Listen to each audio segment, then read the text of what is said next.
Harry Potter et le prisonnier d'Azkaban, réalisé par Alfonso Cuarón.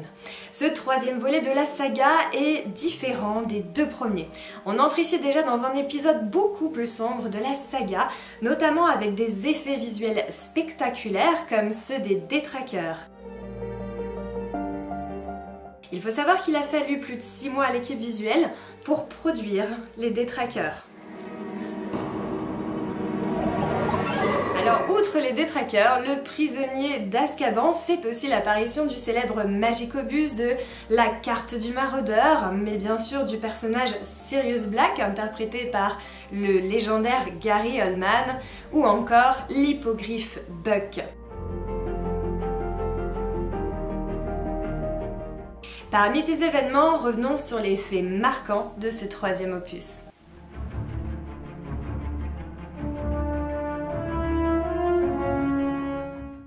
Dès le début du film, les détraqueurs font leur entrée glaciale à bord du Poudlard Express.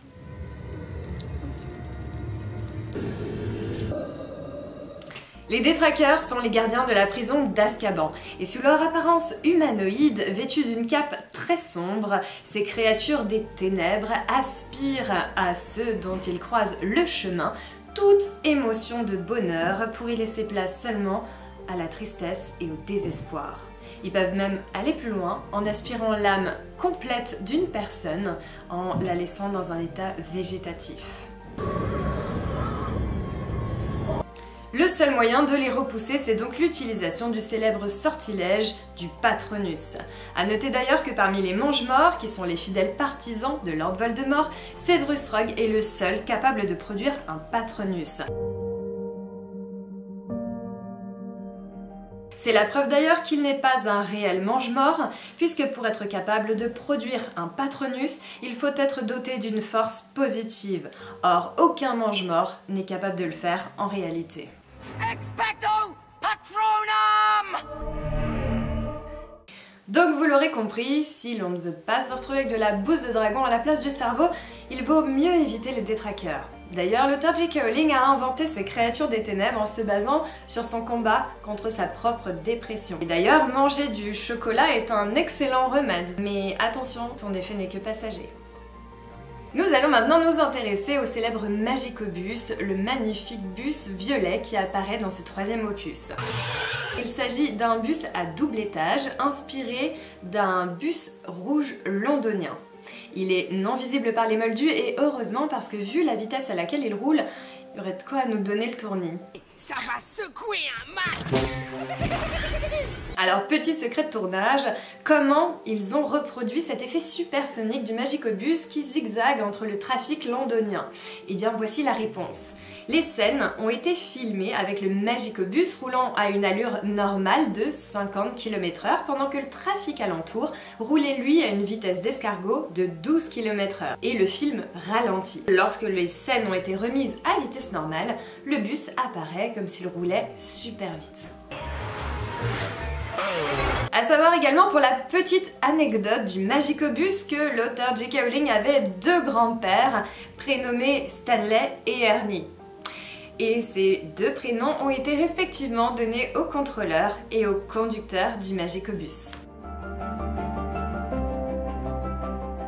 Emblème de la saga depuis le tout premier opus, le train du Poudlard Express. Il faut savoir que pendant le tournage de Harry Potter et le prisonnier d'Azkaban, le train du Poudlard Express fut saccagé et le tournage du coup momentanément interrompu le temps de le remettre en état après cet acte de vandalisme. Intéressons-nous maintenant aux acteurs de ce troisième volet. Le prisonnier d'Azkaban, c'est l'apparition dans la saga de Sirius Black, interprété par Gary Oldman. L'acteur légendaire Gary Oldman est notamment connu pour ses rôles charismatiques dans Léon, Le Cinquième Élément, Batman ou encore Hannibal pour ne citer que cela. Gary Oldman a alors accepté d'interpréter le rôle de Sirius Black après une année sabbatique passée auprès de sa famille. Il a accepté le rôle parce qu'il a dit avoir tout simplement besoin de retravailler, son dernier film remontant à 2002 avec péché immortel. Mais il a avoué aussi avoir accepté le rôle de Sirius Black pour faire plaisir à ses fils, ce qui lui a valu notamment de devenir un héros auprès d'eux et de leurs camarades de classe. A noter également pour l'anecdote que les tatouages qui sont présents sur le corps de Sirius Black dans ce troisième opus sont inspirés de vrais tatouages issus de gangs des prisons russes. Ces tatouages servent à identifier la personne qui les porte en étant un homme craint et respecté. Et continuons maintenant sur les acteurs. Afin de s'informer davantage sur les trois personnages principaux surnommés le Golden Trio, Alfonso Cuarón a demandé à chacun d'eux, c'est-à-dire Rupert Grint, Emma Watson et Daniel Radcliffe, d'écrire un essai sur leur propre personnage depuis le début de la saga. Et tel personnage, tel acteur. Hermione Granger, alias donc dans la vraie vie Emma Watson, a rédigé un essai de 16 pages qu'elle a rendu à Alfonso Cuarón. De son côté, Daniel Radcliffe, qui interprète le rôle d'Harry Potter dans la saga, a rendu lui une grande page. Et enfin, Rupert Grint, dans le rôle de Ronald Weasley, n'a rien rendu du tout. Grint a déclaré alors avoir collé parfaitement et être fidèle à son personnage, puisque Ronald Weasley a toujours détesté les études. Et pour continuer sur les acteurs, ce troisième opus leur donne davantage la possibilité d'exprimer leur personnalité. Le réalisateur Alfonso Cuarón a souhaité une attitude plus réaliste. Finalement, une attitude des élèves de Poudlard plus proche de celle de la réalité, c'est-à-dire des élèves que l'on peut retrouver en uniforme dans les écoles traditionnelles anglaises. Il les a donc autorisés à introduire un vêtement révélateur de leur personnalité dans l'uniforme. Libre choix des pulls, des tops, des gilets. Rupert Grint a alors déclaré tout de suite avoir froissé sa veste et sorti sa chemise de son pantalon pour coller au mieux au rôle de Ronald Weasley. Et continuons sur les acteurs avec Sirius Black et Remus Lupin. Ces deux personnages du troisième volet étaient susceptibles de trahir leur secret à cause de leur patronyme. Mais de quel secret parle-t-on? Sirius Black est capable de se transformer en chien et Remus Lupin en loup-garou. Mais attention, tous deux ne sont pas des animagus. Alors que Sirius Black en est véritablement un lorsqu'il se transforme en chien, Remus Lupin, lui, est bel et bien un loup-garou. Mais alors, qu'est-ce qui fait cette différence, vous allez me dire, puisqu'après tout, ils sont capables tous les deux de se transformer. Oui, mais la différence est là. Sirius Black le contrôle alors que Remus Lupin ne le contrôle absolument pas et devient un loup-garou lors des nuits de pleine lune. Remus Lupin est devenu un loup-garou après avoir été mordu enfant par un loup-garou féroce et cruel du nom de Fenrir Greyback. Ce nom vous parle? Oui, c'est l'un des partisans de Lord Voldemort. Et cette attaque explique d'ailleurs les cicatrices laissées sur son visage. A noter sans surprise que le patronus de Remus Lupin est un loup. Et si nous regardons maintenant de plus près le nom de ce personnage, Lupin est le dérivé du mot latin lupus qui signifie loup, et Remus fait directement référence à la légende de Rémus et Romulus, les fondateurs de Rome, allaités par une louve.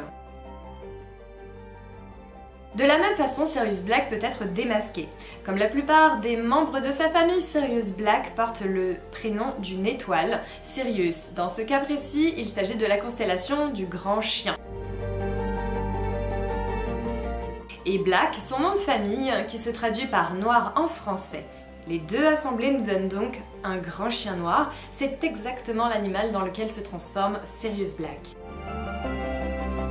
D'ailleurs, selon l'auteur J.K. Rowling, les inscriptions affichées sur l'avis de recherche de Sirius Black peuvent se traduire en dessous de sa photo par plus ou moins humain, ce qui fait directement référence au fait que Sirius Black se transforme en chien. La carte du maraudeur qui apparaît dans ce troisième volet entre les mains de Harry Potter après que les jumeaux Weasley lui aient cédé a été créée par les 4 meilleurs amis de l'époque, James Potter, Sirius Black, Remus Lupin et enfin Peter Pettigrew, qui se révélera être le traître responsable de la mort des Potter. Et lorsque Harry utilise pour la première fois la carte du maraudeur dans ce troisième opus, eh bien on peut y voir apparaître le nom de Newt Scamander, autrement dit en français Norbert Dragono. Il est autre que le protagoniste principal des Animaux Fantastiques. Pensée particulière d'ailleurs en ce mois d'avril 2022 pour les Animaux Fantastiques 3, Les Secrets de Dumbledore, en sortie dans les cinémas français.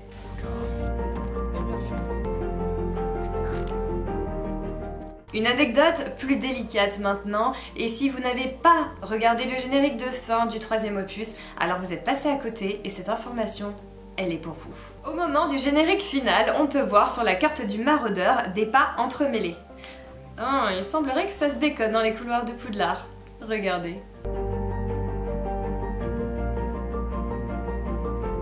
Dans la célèbre confiserie Honedux de Préolard, il faut savoir que tous les bonbons pendant le tournage étaient des vrais. Mais pour éviter que le stock ne soit dévalisé par les élèves, les équipes leur ont fait croire qu'ils avaient tous été laqués. Mais cette information était finalement complètement fausse, mais ça a très bien marché. Au milieu du film, on peut d'ailleurs voir Harry Potter s'introduire grâce à sa cape d'invisibilité dans Honedux, la boutique de confiserie. Et à ce moment-là, sur une étagère, on peut voir plein de petits crânes en sucre. Il faut savoir que ce sont des sucreries traditionnelles venues du Mexique qui font directement référence aux origines d'Alfonso Cuarón. Dès le début du film, on peut voir un client du chaudron baveur lire le célèbre roman de Stephen Hawking, Une merveilleuse histoire du temps.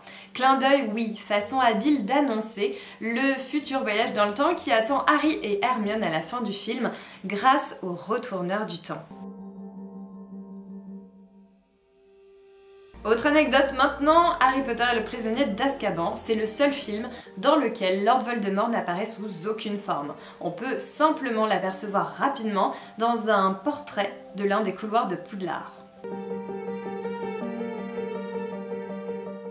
Et lors du cours de divination, le professeur Trelawney, qui est à l'origine de la prophétie, demande à Harry Potter s'il est né un 21 décembre.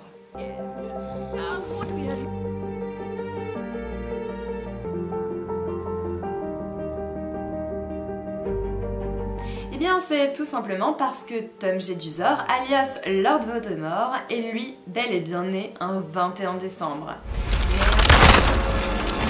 Petite différence maintenant à souligner entre livre et film. Avançons maintenant à la 16e minute du film, et c'est un moment crucial qui n'est absolument pas explicite dans le film, mais qui a toute son importance, une importance capitale même dans le livre.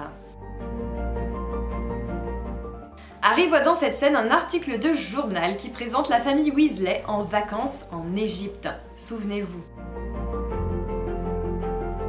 Bien que cela ne soit jamais mentionné dans le film, cette scène a une importance capitale dans le livre. Puisque lors d'une inspection à la prison d'Azkaban, le ministre de la Magie qui détient une copie de cet article la remet à Sirius Black. C'est cette information entre les mains de Sirius Black qui va être déterminante. Sirius reconnaît alors Peter Pettigrew, déguisé en croûtard, le rat de Ronald Weasley.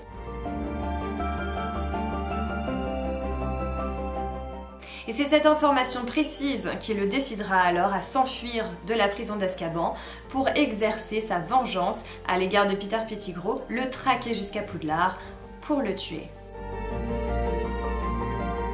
C'est déjà la fin de cette vidéo et si vous l'avez aimée, n'hésitez pas à mettre un pouce bleu et à vous abonner à la chaîne. De nouvelles vidéos arrivent très vite et en attendant, vous pouvez me retrouver et me suivre tous les jours sur mon compte Instagram funko.pop.